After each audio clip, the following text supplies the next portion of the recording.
Con respecto a los versículos que les leí hace unos minutos de Mateo acerca de la crucifixión de Jesús, el doctor James Montgomery Boyce dijo lo siguiente: ¿dónde vas a encontrar reyes hoy? Es difícil encontrar reyes en cualquier lugar porque vivimos en una era democrática y la mayoría de los reyes han sido reemplazados por presidentes y otros funcionarios electos.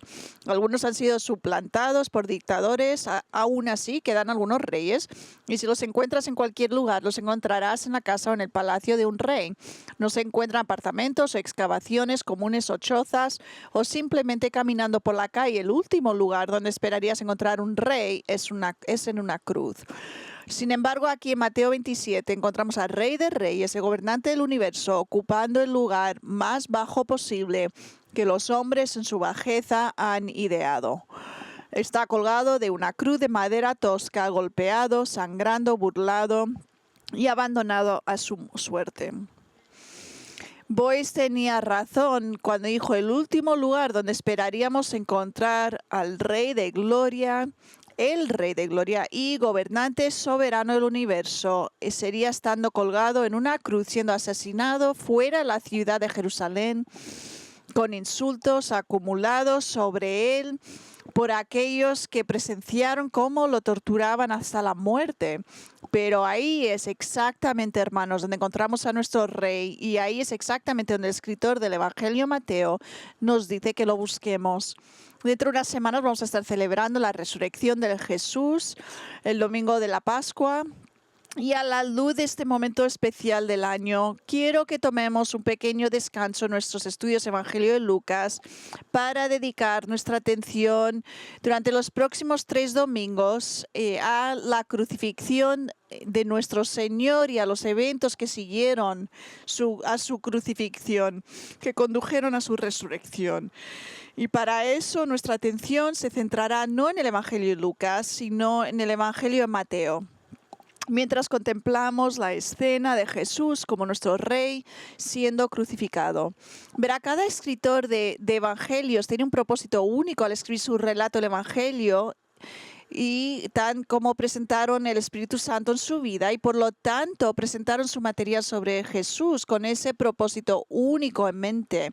Y el propósito principal de Mateo al escribir su relato del Evangelio fue evangelizar a su audiencia judía original, y lo hizo tratando de convencerlos de que Jesús de Nazaret era su Mesías prometido y Rey largamente esperado, el que los profetas predijeron que vendría en cumplimiento de las escrituras del Antiguo Testamento. Y esta es la razón por la que Mateo hizo todo lo posible a lo largo de su libro para mostrar el reinado real de Cristo, citando las profecías del Antiguo Testamento que solo Jesús cumplió, enfatizando la doctrina del reino, demostrando su divino poder real sobre los demonios.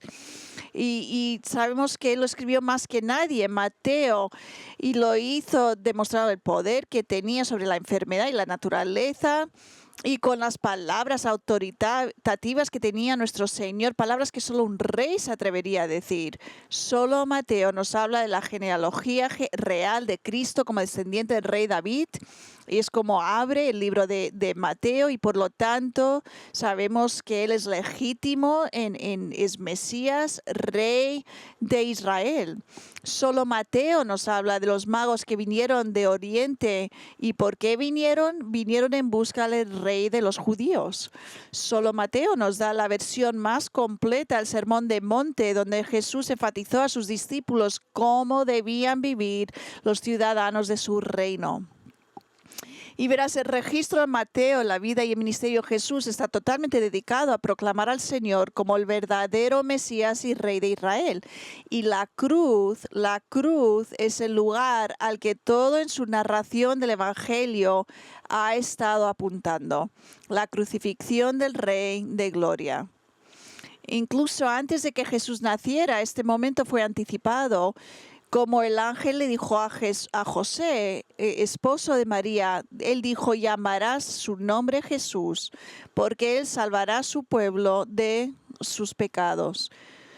Y es la muerte de Cristo en la cruz, el medio por el cual el Rey salva a su pueblo. Y esta es la escena a la que Mateo nos ha estado dirigiendo todo su libro. Y así esta mañana, al llegar a esta imagen tan triste de Jesús colgado en la cruz, el propósito de Mateo, quiero que veas esto, sigue siendo el mismo. Y eso es para demostrarnos a nosotros que Jesucristo es el Rey legítimo. Y lo logra al tomar las diversas actividades que acompañaron la crucifixión de Cristo y demostrando con estas mismas actividades que Jesús sigue siendo el Rey en completo control de todo lo que estaba sucediendo, incluso mientras lo asesinaban. O sea, es decir, incluso en algo tan horrible como la cruz, vemos a Cristo siendo exaltado como nuestro Rey. Incluso cuando parece ser la víctima, Él es realmente el vencedor. Y ahora en este pasaje que leí hace unos minutos, Mateo presenta 3 actividades específicas relacionadas con la crucifixión de Jesús que evidencian su divino reinado. Y eso es lo que vamos a estudiar esta mañana, 3 actividades específicas. Y como dije antes, la razón por la que Mateo hace esto es para ofrecer una prueba adicional que Cristo es el verdadero Rey de Israel. Verás, incluso en el momento más bajo y degradante de la vida de nuestro Señor, todavía lo vemos exaltado como el Rey de Gloria, aquel que está controlando y orquestando todos los eventos relacionados con su crucifixión, a pesar de que los que estaban a su alrededor no se daban cuenta de nada de ello. No se daban cuenta de nada. Pero nosotros no tenemos que ser ajenos a la verdad. Podemos ver quién es Cristo, incluso mientras cuelga en una cruz, mientras sus enemigos se burlaban de Él. Y espero y ruego que esta visión de Él siendo crucificado no solo les dé una mayor comprensión del significado de la cruz de Cristo, sino también una apreciación más profunda de quién es realmente Jesucristo. Para algunos, entonces, mi oración es que este entendimiento de la muerte de Cristo resulte en tu salvación. Para otros, mi oración es que al ver a Cristo crucificado resulte en una profundización de su relación con Él, ya que lo ven como el soberano, todopoderoso, que todavía controla los eventos y las personas relacionadas con todas las circunstancias de su vida. ¿Por qué? Porque Él es Dios, porque Él es tu Rey. O sea que al comenzar a extraer las verdades de nuestro texto esta mañana, vamos a ver la primera actividad relacionada con la cruz que evidencia la realeza de Cristo.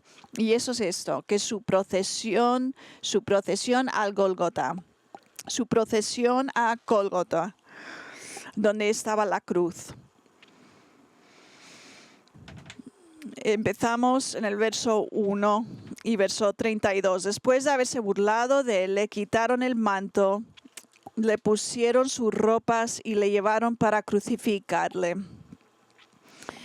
Y cuando salían, hallaron a un hombre de Cirene llamado Simón, al cual obligaron a que llevara la cruz. Ahora Mateo comienza su relato de la crucifixión de Cristo, diciéndonos que después de que los soldados romanos se burlaron de Jesús, vistiéndole para parecer un rey y luego escupiendo en su cara por desprecio, le volvieron a poner sus ropas y se lo llevaron para ser crucificado. Ahora bien, Mateo, como todos los demás escritores de los evangelios, nos dice muy poco acerca de los detalles concernientes a la procesión de Cristo para ser crucificado. Y la razón de esto es probablemente porque el pueblo judío, que era quien hablaba Mateo en este día, ya estaban muy familiarizados con esta terrible experiencia y no necesitaban que se explicaran de nuevo los detalles.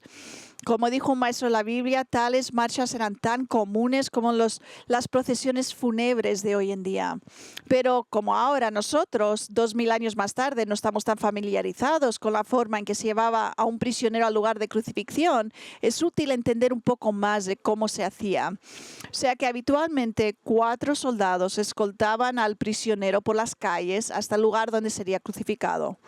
En el caso de Jesús, los 4 soldados romanos lo habrían escoltado a través de las multitudes de personas que se alineaban en las calles de Jerusalén. Ahora el hombre condenado tenía que cargar su propia cruz, que pesaba alrededor de 200 libras. Alrededor de su cuello le obligaban a llevar una pancarta, un letrero, para que todos lo vieran, que anunciaba su crimen. Y la razón por la que hicieron esto era porque Roma quería que el mayor número posible de personas vieran las consecuencias de un crimen contra el Estado como un elemento disuasorio de cualquier consideración criminal futura. Y así, para lograr esto, tomarían la ruta más larga posible a través de la ciudad para el mayor número de personas, para que vieran lo que los romanos hacían a aquellos que se rebelaban contra su autoridad. Ahora, según el Evangelio de Juan, en 19:17, al comienzo del camino de Cristo para ser crucificado, él cargó su propia cruz. Pero Mateo, aquí en el verso 32, nos dice que los soldados obligaron a un hombre que se llamaba Simón a llevar la cruz por Jesús. Y lo que significa esto es que aunque Jesús cargó con su propia cruz por un tiempo, no pudo llevarla por mucho tiempo. Y la razón obvia de esto es que aunque Jesús era físicamente fuerte, siendo un carpintero que estaba acostumbrado a levantar objetos pesados, se había debilitado extremadamente por lo que había soportado durante las últimas 24 horas. Recordar, Jesús acaba de ser azotado brutalmente, había perdido mucha sangre, sufría un dolor insoportable, había sido golpeado por el Sanedrín y los soldados romanos. No había dormido la noche anterior y estaba emocionalmente agotado por la terrible experiencia de Getsemaní. No nos extrañe que fuera demasiado débil para cargar una luz de 200 libras. Y así que leemos que los soldados presionaron a este hombre llamado Simón para que sirviera para llevarle la cruz a Cristo por él. Y notar en el verso 32 dice, mientras salían. Esto sucedió, lo que significa que aparentemente cerca de la puerta de la ciudad de Jerusalén, mientras salían de la ciudad, la fuerza de Jesús se agotó.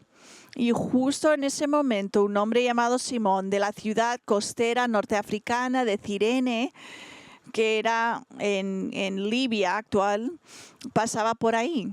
Marcos dice en su evangelio que venía del campo, lo que indica que estaba entrando en la ciudad de Jerusalén desde el campo periférico.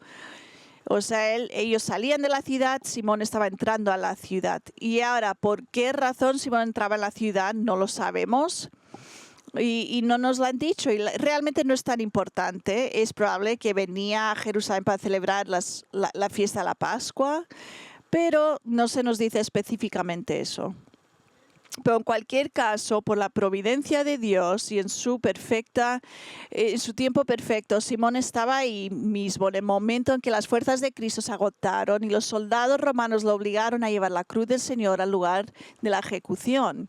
Después de todo, no estaban dispuestos ellos a hacer esto. Entonces le obligaron a este hombre Simón para hacerlo. Y ahora me gustaría que vamos a mirar Marcos 15:21. Igual lo tenemos aquí para obtener más información adicional acerca de Simón de Cirene. Marcos nos dice, presionaron a un transuante que venía del campo, Simón de Cirene, y mirar esto, dice, el padre de Alejandro y Rufo, para que llevara su cruz.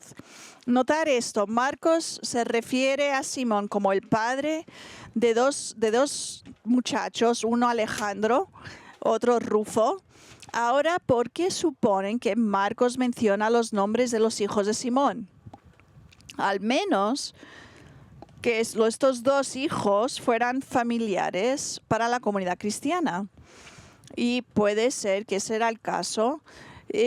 Se cree que Marcos, casi todos los evangelios creen que Marcos escribió su relato del evangelio directamente a los creyentes en Roma, es decir, a la iglesia en Roma, a los cristianos que estaban allí.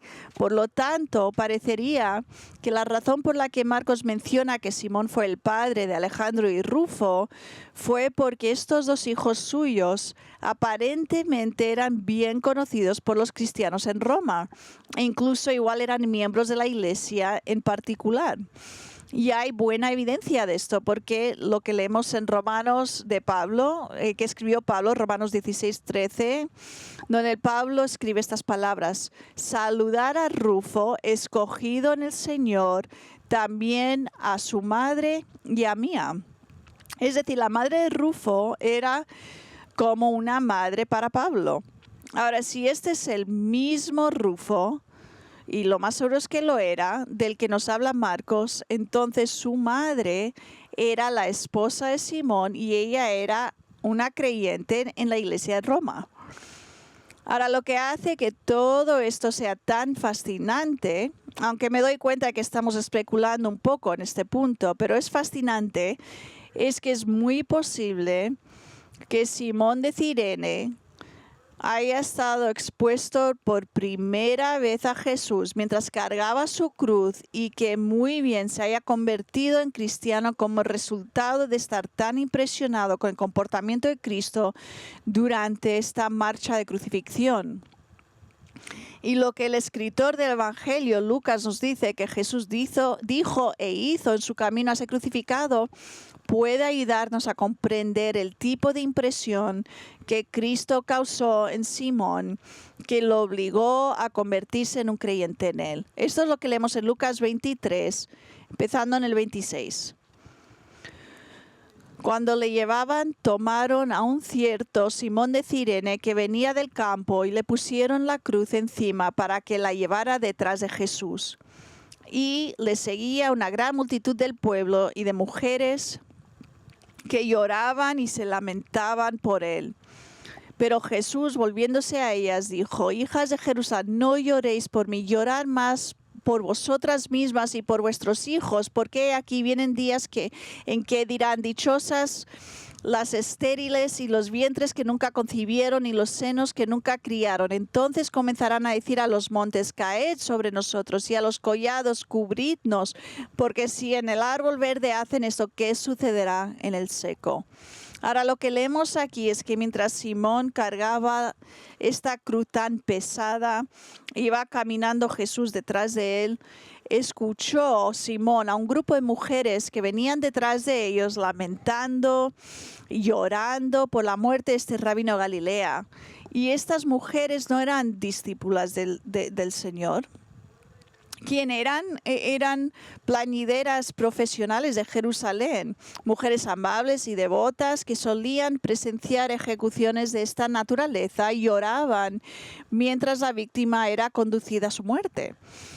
Y mientras seguían a Jesús y lloraban por él, Lucas nos dice aquí que el Señor se dio la vuelta y les dijo a estas mujeres que no lloraran por él, sino que lloraran por sí mismos y por sus hijos. ¿Por qué? Porque él dijo: vendrían días en que dirán: bendita es no haber dado a luz hijos. Y esos días serán tan malos, tan horribles, dijo, que cuando lleguen la gente dirá a las montañas: caigan sobre nosotros, y a las colinas: cúbrenos. Y ahora lo que Jesús se refería era el horrible asedio y destrucción de la ciudad de Jerusalén por parte de los romanos en el año 70 DC. Y dijo que iba a ser tan malo que se consideraría una bendición no tener hijos, y la gente sufriría tanto que daría la bienvenida a la muerte por las montañas y colinas a su alrededor. Ahora, me gustaría que notaran la última cosa que Jesús les dijo a estas mujeres para explicar el por qué tal destrucción vendría a Jerusalén.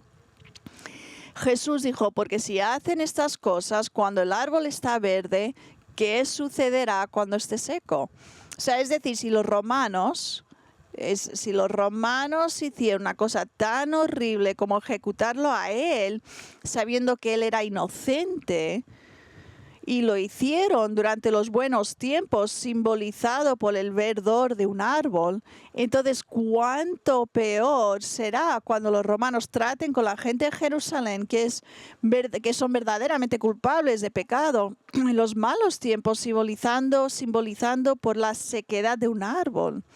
Ahora les quiero sugerir que al escuchar a Jesús hablar de esta manera y demostrando una preocupación tan desinteresada por la gente de Jerusalén mientras él estaba siendo conducido a su propia ejecución, debió haber causado una gran impresión sobre Simón de Cirene. Tanto que parece que toda probabilidad que Simón emergió de esta experiencia como un creyente en Jesús. Luego, convirtiéndose, seguro que le contó a su esposa y hijos acerca del Señor, y ellos también se convirtieron en creyentes en Cristo y de alguna manera finalmente se establecieron en Roma, donde se convirtieron en parte de la Iglesia de Roma. Y hermanos, la razón por la que todo esto es tan significativo es porque revela el carácter divino de Cristo como uno que no estaba pensando en sí mismo, sino que estaba sirviendo a los demás, incluso mientras era conducido a una muerte tortuosa.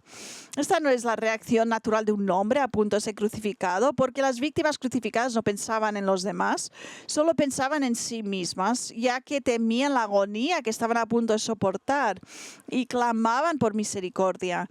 Sin embargo, incluso en el punto más bajo de su vida, mientras Jesús estaba siendo conducido vergonzosamente y humillantemente por las calles de Jerusalén con un cartel alrededor de su cuello anunciando su crimen de ser rey de los judíos y por lo tanto un enemigo del imperio romano, tanto Mateo y Lucas nos recuerdan que Cristo no es simplemente otro hombre, Él es divino. Y no solo divino, sino es un rey divino amable y compasivo, que piensa en los demás en lugar de sí mismo y les advierte sobre el juicio venidero. Y fíjense, no solo está pensando en los demás, sino que en realidad está conquistando corazones, como solo un rey divino puede hacerlo, ya que Simón escucha las palabras de Cristo y ve su acción desinteresada y aparentemente llega a creer en Él como su Señor y Salvador. Verás, justo cuando Jesús se ve más débil, demuestra su poder divino y real al conquistar los corazones que han estado en rebelión contra Él. Parecería que cuando Simón vio el amor de Cristo por los demás, su propio corazón se sintió atraído hacia Él. Y espero que eso sea cierto para ti. Espero que sea cierto que al de entender que Cristo, el Rey divino, te ama y murió en nombre de pecadores como usted, que seas atraído a Él como tu Señor y tu Salvador.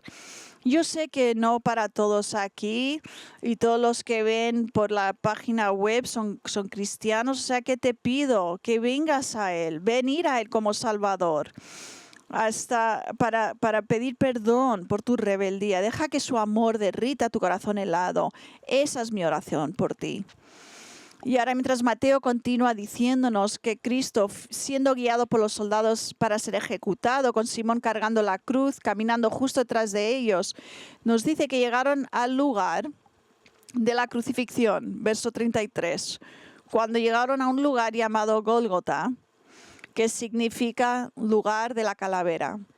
Leemos aquí que los soldados llevaron a Jesús a un lugar llamado Gólgota, que es una palabra aramea, que Mateo explica y nos traduce para nosotros que significa lugar de la calavera. Y solemos referirnos a este lugar como Calvario, que viene la palabra latina para calavera, pero en arameo o hebreo se llamaba Gólgota. Ahora, la ubicación exacta del Gólgota es un tema discutible de hoy en día. Algunas personas piensan que es una colina rocosa en Jerusalén, conocida como el Calvario Gordón, porque fue descubierta por el general Charles Gordon, un héroe militar británico, en 1883. He visto esta colina, he estado allí, si has estado en Israel igual lo has visto, y puedo decirte que tiene un parecido sorprendente con un cráneo humano. Sin embargo, otros creen que el lugar de la crucifixión de Cristo es donde ahora se encuentra la iglesia del Santo Sepulcro en Jerusalén. Pero independientemente de dónde fue exactamente este lugar de la crucifixión de Cristo, sabemos que en los días de Jesús, el lugar donde fue crucificado no estaba dentro de la ciudad, sino que fuera de la ciudad de Jerusalén. Y sabemos esto porque no solo Mateo nos dice en el versículo 32, mientras salían, es decir, mientras salían de la ciudad, sino que de acuerdo con la ley de Moisés, los criminales siempre eran ejecutados fuera de los límites de la ciudad. Y si quieres mirar eso es en Números 15, verso 35. Y esto es precisamente lo que confirma el Nuevo Testamento. En Hebreos 13, 12 y 13, diciéndonos esto. Por lo cual también Jesús, para santificar al pueblo mediante su propia sangre, padeció fuera de la puerta, o sea, fuera de la ciudad. Así pues, salgamos a él fuera del campamento, llevando su oprobio. Ahora, la razón por la que el escritor Hebreos les dice a sus lectores que salgan a él fuera del campamento de la ciudad, llevando su oprobio, es porque esta era una carta escrita al pueblo judío, por eso se llama Hebreos, algunos que eran creyentes de Jesús, no todos, pero aquellos que sí que eran creyentes, muchos de ellos vacilaban en su fe porque temían la persecución y el rechazo de su familia y sus amigos de los judíos. Y el escritor inspirado los está desafiando y a nosotros a unirnos a Jesús fuera del campamento, fuera de la ciudad y ser rechazados como Él lo fue. O sea, es decir, Él les está diciendo, dejen de preocuparse y temer ser perseguidos, abandonen sus tradiciones religiosas y se identifiquen con el despreciado, con el Mesías de Israel, tu rey. O sea, verás, hermanos, el Gólgota no es una bonita colina lejana, como el escritor del himno nos quiere hacer creer, en un monte ahí al fondo, donde pareces algo bonito. No era así, era un lugar difícil de rechazo, desprecio y desgracia. Pero somos todos llamados, como si somos convertidos por Dios, a soportar el mismo tipo de vergüenza y rechazo que Jesús soportó al identificarnos con Él como aquel que fue despreciado y rechazado por los hombres. Verás, para convertirse en cristiano y seguir a Cristo no se trata de ser popular, no es de ser querido. Es el llamado a seguir a Cristo, llevando nuestra cruz y caminando detrás de nuestro Rey, siendo despreciados tal como Él lo fue, ya que lo llevaron fuera a los límites de la ciudad. Así que la primera actividad relacionada con la cruz que evidencia el reinado de Cristo es su procesión a Gólgota. Pero mediante va siguiendo a Mateo, hablándonos sobre la escena de la crucifixión, nos da una segunda actividad relacionada con la cruz que también evidencia el reinado de Cristo, y eso es su negativa a beber vino, el no querer beber el vino. 33 y 34 de Mateo dice esto: cuando llegaron a un lugar llamado Gólgota, que significa lugar de la calavera, le dieron a beber vino mezclado con hiel, pero después de probarlo no lo quiso beber. Ahora, Mateo nos cuenta que antes de crucificar a Jesús, los soldados le ofrecieron un trago de vino mezclado con hiel, que significa algo amargo. Marcos, en su relato evangélico, nos informa que la sustancia amarga era la mira, que servía como un narcótico suave. Según los escritores rabínicos, sabemos que las mujeres judías con mucho dinero preparaban este tipo de bebidas narcóticas para las víctimas que estaban a punto de ser ejecutados, con el fin de ayudar con compasión. Querían aliviar un poco el dolor que estaban a punto de experimentar estos hombres. Probablemente lo hicieron de acuerdo con Proverbios 31:6, que dice: dar de beber al que se pierde. Pero mientras las mujeres judías preparaban estas bebidas con la intención de ser misericordiosas y compasivas, el propósito de los soldados romanos al ofrecer estas bebidas a las víctimas crucificadas no tenía nada que ver con tratar de aliviar su dolor y su sufrimiento. ¿Ves? La crucifixión desde el nivel romano era infligir el nivel más alto de dolor, y los romanos no querían disminuir el dolor de nadie, lo querían maximar. Entonces, si ese es el caso, entonces, ¿por qué les ofrecieron a los que estaban a punto de ser crucificados una bebida como esta? Bueno, ellos ofrecieron vinos narcóticos a los que estaban a punto de ser crucificados para facilitar su trabajo, calmando a la víctima para que no luchara y resistiera violentamente mientras les clavaban los clavos en las muñecas y los pies. Y suponemos que la mayoría de los hombres querían una bebida así para aliviar un poco el dolor que estaban a punto de sufrir. Pero eso no era cierto de Jesús, porque leemos que cuando los soldados le dieron esta bebida y él la probó, no quiso beberla, es decir, lo escupió y no bebió más.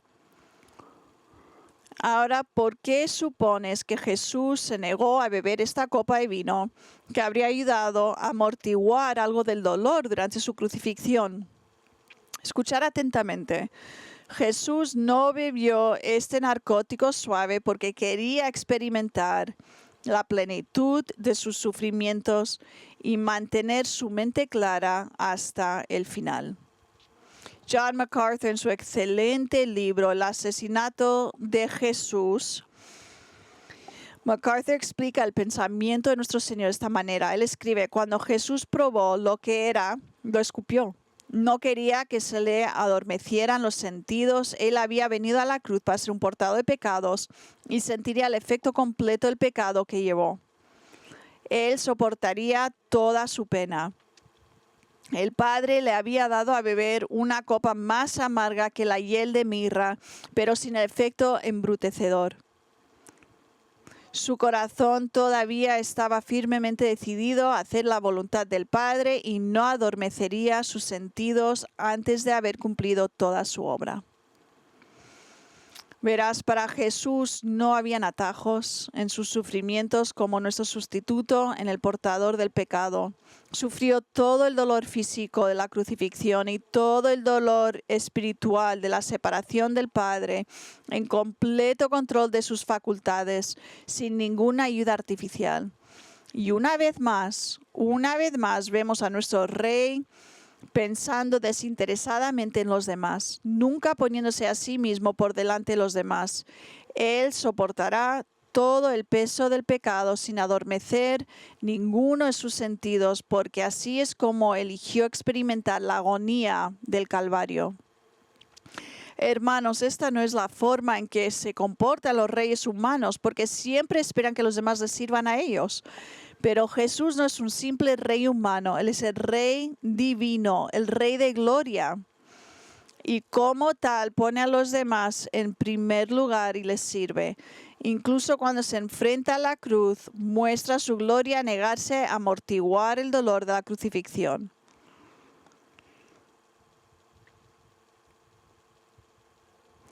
Ahora, hasta ahora Mateo nos ha dado dos actividades relacionadas con la cruz que evidencia el reinado de Cristo, su procesión al Gólgota y el no tomar del vino. Pero hay una tercera actividad aquí relacionada con la cruz de la que nos habla Mateo, que también nos apunta a la realeza de Cristo, y eso es que fue humillado en cumplimiento de la profecía. En principio del verso 35, Mateo dice, comienza de esta manera, habiéndole crucificado. Ahora, con una sencillez y brevedad increíblemente contenidas, Mateo, al hablarnos de la crucifixión de Cristo, simplemente dice, ¿y cuándo le crucificaron? Cuando Mateo se asegura de no escribir ninguno de los detalles asociados con el acto físico de ser crucificado, porque su propósito no era concentrarse en el dolor corporal de este procedimiento, ni desea despertar nuestra lástima. Y así que simplemente declara el hecho de la crucifixión. También es cierto que los lectores judíos originales de Mateo no necesitaban una descripción de la crucifixión, ya que estaban muy familiarizados con la crucifixión como una forma de ejecución, porque en este momento de la historia Roma había crucificado más de 30,000 hombres judíos en la región de Judea, que es donde está Jerusalén. Pero aunque nosotros no conozcamos los detalles específicos de la crucifixión, es importante que entendamos que tenía la intención de ser la forma de castigo más humillante, vergonzosa y degradante posible. Tan degradante era que en el mundo antiguo la muerte por crucifixión se consideraba muy ofensiva, tanto para los romanos como para el pueblo judío. Para los romanos la crucifixión era tan detestable que no permitían que ningún ciudadano romano la experimentara. Si eras romano, nunca ibas a ser crucificado. O sea, ningún ciudadano un ciudadano romano jamás sería crucificado. La crucifixión estaba reservada solo para esclavos y no ciudadanos. Cicerón, uno de los principales estadistas de la antigua Roma, resumió la visión de su cultura sobre la crucifixión diciendo, y esto es lo que dijo: es un crimen encadenar a un ciudadano romano, es una enormidad azotar a uno, un simple asesinato matar a uno. ¿Qué diré pues de la crucifixión? Es imposible encontrar la palabra para tal abominación. De hecho, para los romanos la crucifixión era una forma tan horrible de morir que incluso la palabra cruz se consideraba una palabra innombrable en la sociedad romana. Es una palabra que ni se hablaba. Pronunciar la palabra cruz, decir esa palabra era tan tabú en el mundo de los romanos que Cicerón también dijo estas palabras acerca del tema: que la sola mención de la cruz esté muy lejos, no solo del cuerpo de un ciudadano romano, sino de su mente, sus ojos, sus oídos. Es decir, la crucifixión era un concepto tan repugnante que ni siquiera debían discutir el tema. Ahora, para el pueblo judío de ese día, el concepto de la cruz y la crucifixión también era igualmente ofensivo, pero por otra razón diferente. Mientras que los romanos sentían repulsión por los horrores físicos asociados con la crucifixión, el pueblo judío lo detestaba, y lo detestaban por razones religiosas.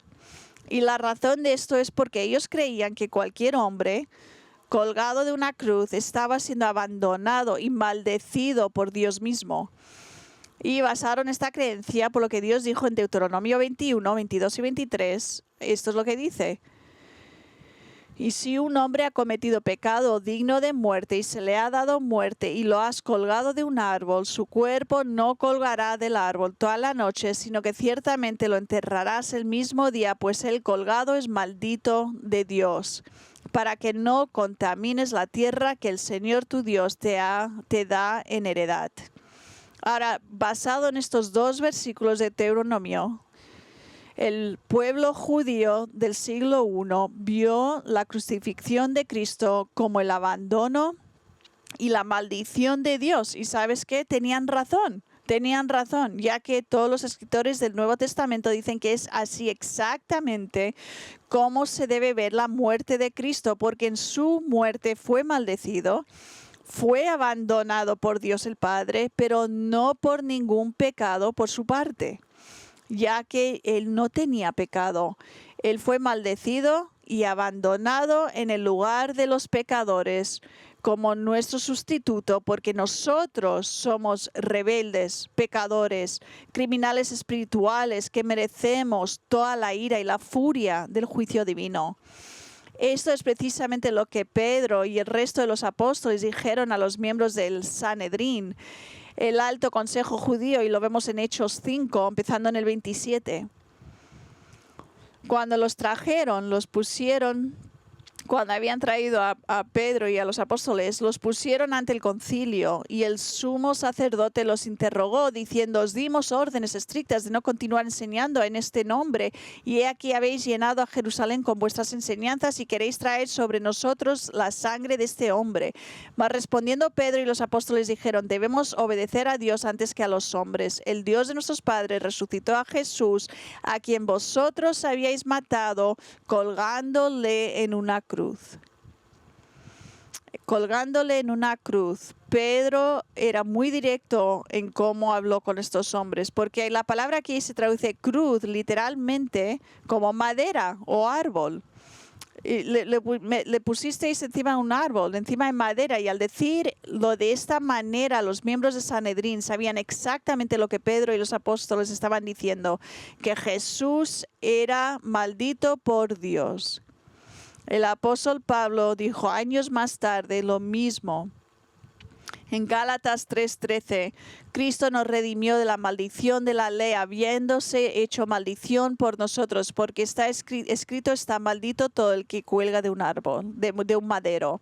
Y en 1 Pedro 2:24, y Él mismo llevó nuestros pecados en su cuerpo, sobre la madera, sobre la cruz, a fin de que muramos al pecado y vivamos en la justicia, porque por sus heridas fuisteis sanados.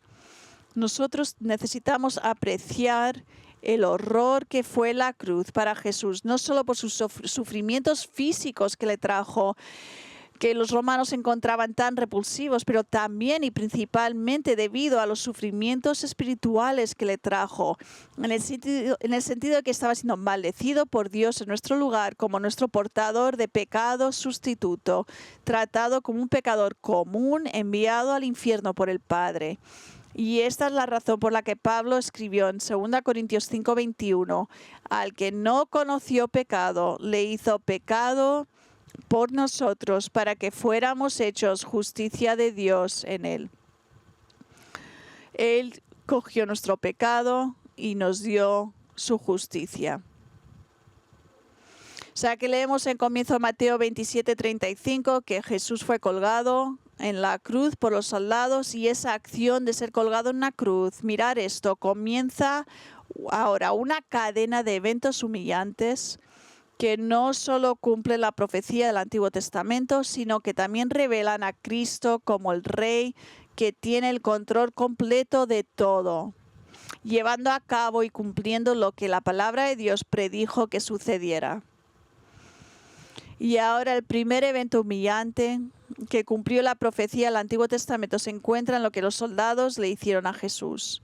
Leemos en Mateo 27:35, y habiéndolo crucificado, se repartieron sus vestidos, echando suertes. Uno de los aspectos más degradantes y vergonzosos de la crucifixión era que la víctima era colgada desnuda para que todos lo vieran. Y eso fue ciertamente el caso de Jesús. Sabemos que sus ropas fueron retiradas, porque leemos aquí que los soldados se repartieron sus ropas entre ellos, echando suertes. O sea, estaban apostando por cada pieza de ropa con el fin de decidir qué soldado obtuvo qué prenda específica, que habría incluido sus sandalias, su cinturón, una cubierta para la cabeza, una prenda interior y una prenda exterior. Y ahora Mateo no nos dice esto, pero el apóstol Juan sí que lo hace en su relato de este mismo evento. En lo que los soldados hicieron aquí fue en realidad un cumplimiento de una profecía del Antiguo Testamento, en Salmo 22:18, donde dice esto: se repartieron mis vestidos y echaron suertes sobre mi vestido. Y Jesús, nuestro Rey, controló soberanamente este acontecimiento y las acciones de estos soldados para cumplir la Escritura. Pero los soldados no se daban cuenta de que lo que estaban haciendo era ya ordenado por Dios mismo para hacerlo. De hecho, estaban tan inconscientes del significado de la crucifixión de Jesús que leemos el verso 36, y sentados le custodiaban allí. Estaban ahí sentados, vigilándolo, asegurándose de que nadie lo matara o se pusiera por medio la muerte. Y simplemente se sentaron ahí. Y luego Mateo señala la señal humillante que se colgó sobre la cabeza de Cristo en 27:37, y pusieron sobre su cabeza la acusación contra él que decía: este es Jesús, el Rey de los judíos.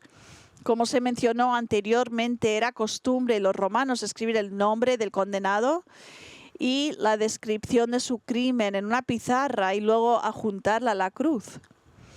O sea que la acusación oficial de Roma contra Jesús era que él era el Rey de los judíos. Pero según el Evangelio de Juan, Poncio Pilato, el gobernador romano de ese tiempo, ordenó que este signo se redactara específicamente de esta manera como un insulto al pueblo judío. Era para insultar la nación entera, declarando públicamente: este es el único rey que jamás tendrán, uno crucificado.